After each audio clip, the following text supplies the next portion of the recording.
Selesai. Sekarang kita lanjut ke kinematika gerak. Ada yang udah pernah belajar kinematika gerak belum? Yang udah tahu?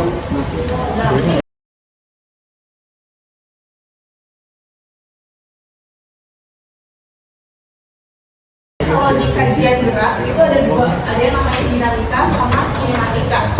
Kalau yang sekarang kita akan belajar kinematikanya dulu. Kinematika sendiri itu dia ilmu yang mempelajari gerak, tapi nggak lihat gaya penyebab geraknya. Jadi kalau misalnya kita nggak lihat gaya penyebab geraknya, yang dipelajari di sini itu apa? Jadi yang dipelajari hanya besaran-besaran pada gerak.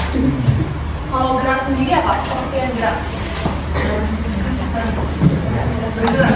Iya, perpindahan apa? Dari satu tempat ke tempat lain. Jadi kalau misalnya saya berdiri di sini, terus saya bergerak ke kanan, tapi balik ke kiri lagi, itu bergerak apa enggak? Bergerak. Tadi kan katanya berpindah dari satu tempat ke tempat lain. Ini saya balik ke posisi awal. Bergerak nggak? Bergerak. Bergerak. Bergerak. Sebetulnya bergeraknya itu enggak bergerak. Gerak. Gerak itu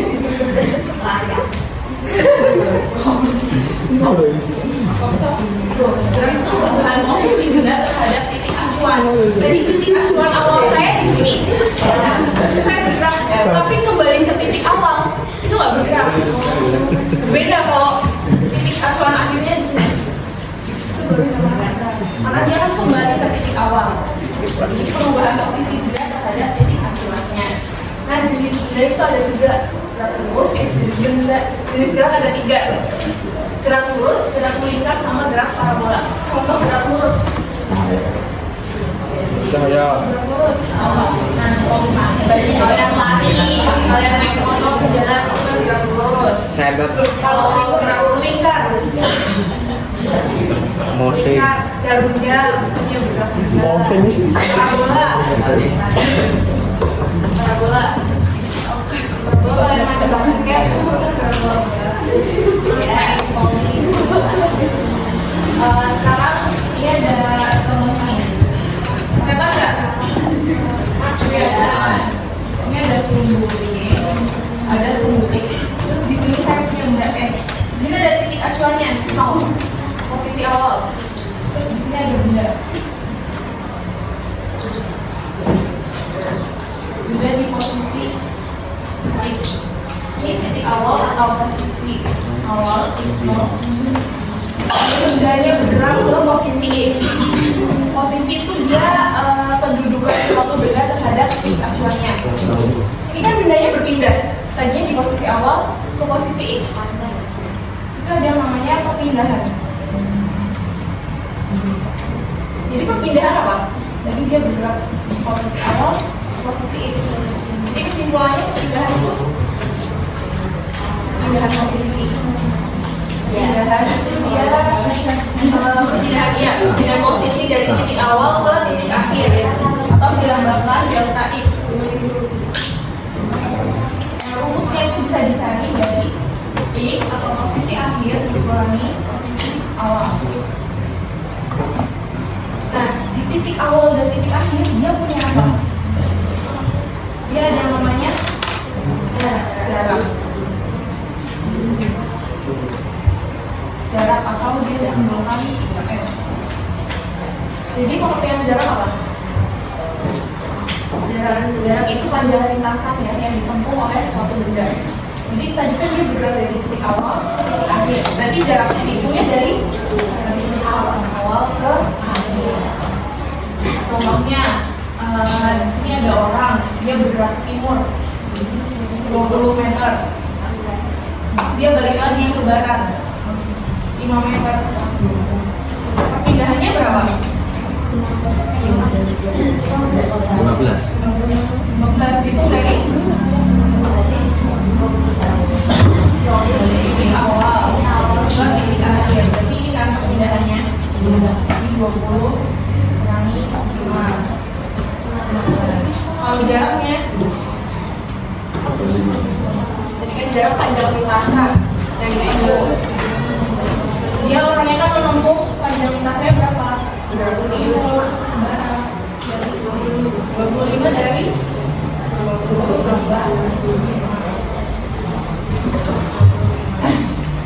Satuannya apa? Meter ya. Ada contoh yang kedua, dia bergerak ke selatan 25, terus dia bergerak ke timur 10. Terus cara menghitung perpindahannya gimana? Jadi perpindahan apa? Hitung dari titik awal ke titik akhir. Berarti perpindahannya ini kan? Ini perpindahannya. Berarti gimana hitungnya ini? Perpindahannya apa? Kita bonus. Gimana untuk mencari sepanjang sisi miringnya? 25 kuadrat kurang 10 kuadrat kuadrat kurang 10 kuadrat kurang ditambah 10 kuadrat. Udah gini. Terus nanti terus diangkatin ini ya, terus untuk jarak dia sama aja, sepanjang lintasan berarti sama aja 25 tambah sampai sini paham? Paham.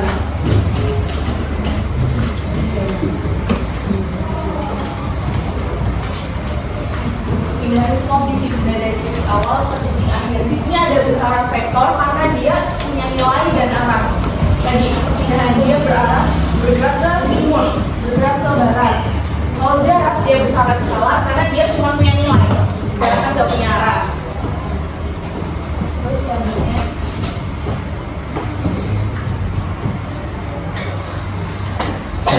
di sini ada yang namanya kecepatan. Contohnya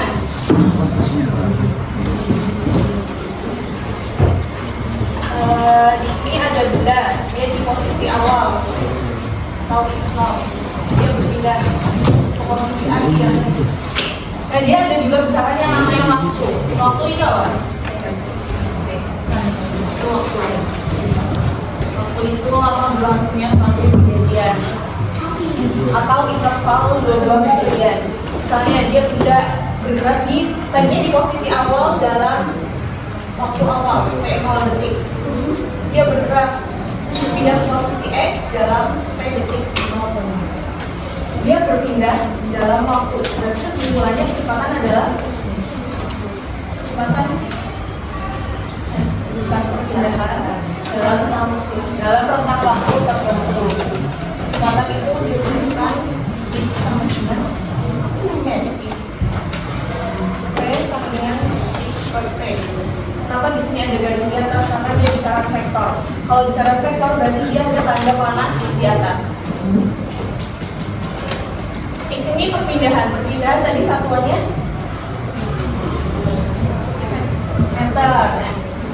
Kalau waktu satuannya berarti kecepatan satuannya m per s. Terus ada kecepatan rata-rata. Kecepatan rata-rata itu nanti kalian disediakan dua kejadian. Terus yang itu bisa perubahan posisi dalam selang waktu tertentu. Itu rumusnya delta x per delta t. Di sini ada delta, berarti dia ada dua kejadian kan? Itu selisih delta itu ya. X plus minus x0 dan t plus minus Kenapa di sini ada plus minus? Karena kan dia bisa vektor, dia punya arah. Kalau misalnya arahnya ke barat, berarti dia negatif. Kalau lagi ke timur, dia positif. Ada kecepatan sesaat. Kecepatan sesaat itu waktunya sangat singkat ya, mendekati 0.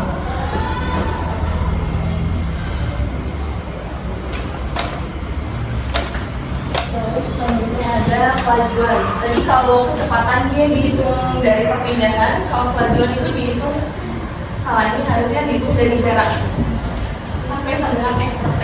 S itu tadi jarak. Berarti kelajuan itu besar jarak dalam rentang waktu tertentu. Ini rumusnya nggak ada panah di atas karena dia bicara sama. Dan kalau ada panah di atas dia bicara vektor. Kalau kelajuan rata-rata, dia jarak total per dalam selang waktu tertentu.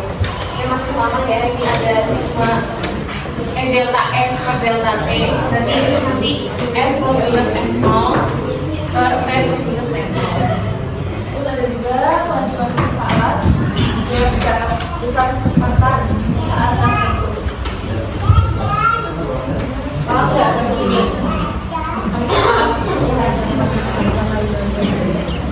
Terus kerjain soal ya.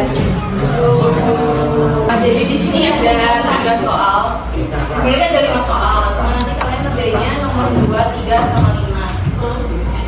Nanti soalnya kalian foto atau catat dulu. Terus ada 3 orang buat maju ke depannya. Paham nggak?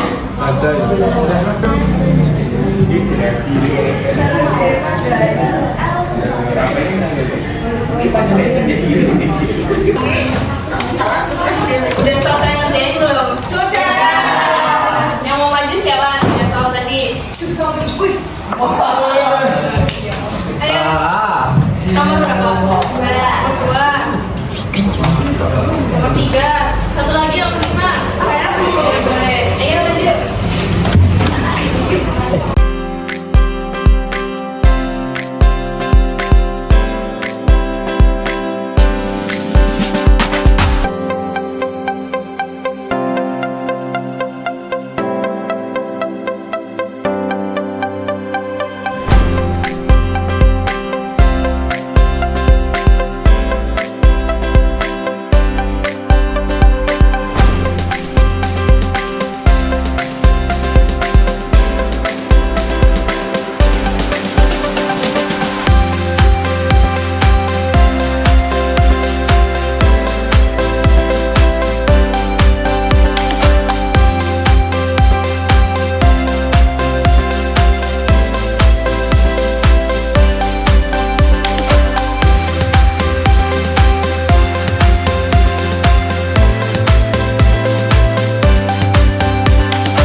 Jadi kita bahas soal yang tadi ya.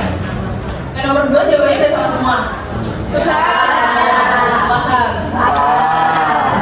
Tadi kan soalnya suatu rangkaian kereta api bergerak dengan kecepatan tetap 72 km per jam.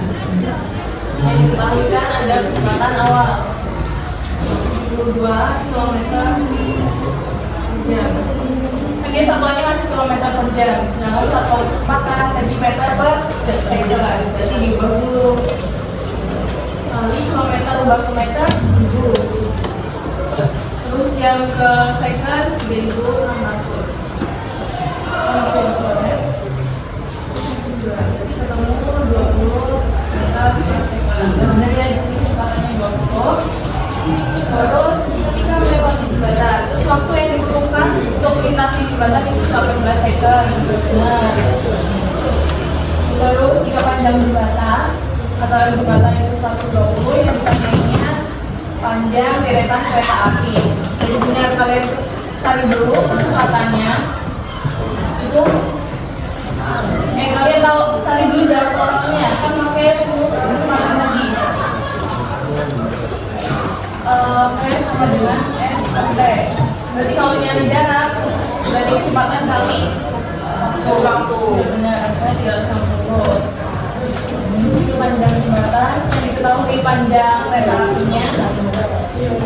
Nanti ini tidak luas, jadi 360 naik ke 80. Ini panjang kereta apinya 180 meter. Terus soal yang selanjutnya nomor 3. Nomor 3, hal ini berlari melintasi lapangan sebanyak 2,5 putaran. 2,5 putaran. Terus dalam waktu 110 second. Jika diameter lapangan 1000 meter yang ditanyakan kecepatan rata-rata dan kelajuan rata-rata. Sini kenapa perpindahannya 0? Kan dia melintasi, misalnya di sini ada lapangan nih. Dia diameternya 70. Kan dia jumlah putarannya 2,5 di titik awal. Jadi perpindahan dihitung di titik awal dan titik akhir. Dia berputar sekali. Dia berpindah ke titik awal, berarti perpindahannya 0. Terus dia berputar lagi kedua kalinya, titik awal masih 0 perpindahannya. Terus setengah putaran. Sini, titik akhirnya di sini. Tadi perpindahan itu dari titik awal ke titik akhir. Jadi sama aja kayak diameternya 70, benar. Makanya 110 hasilnya 0,64 meter per second.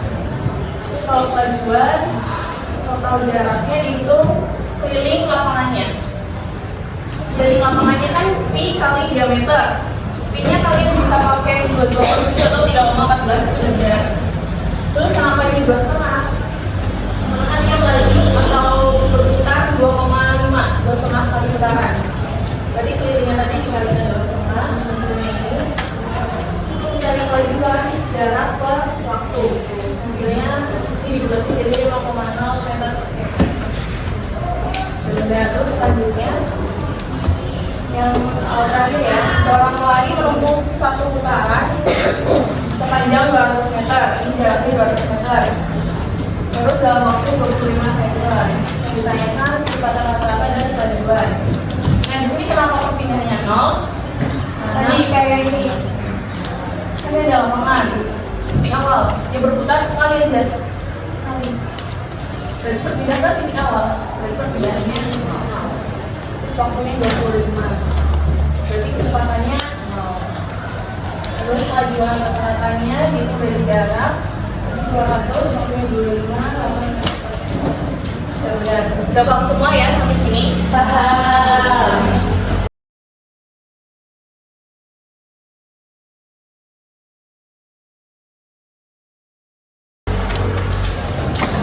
Untuk selanjutnya nanti saya kasih tugas, saya kasih link ke WA kelas, kerjain minggu depan kita bahas. Materi yang ini yang ditanyakan nggak?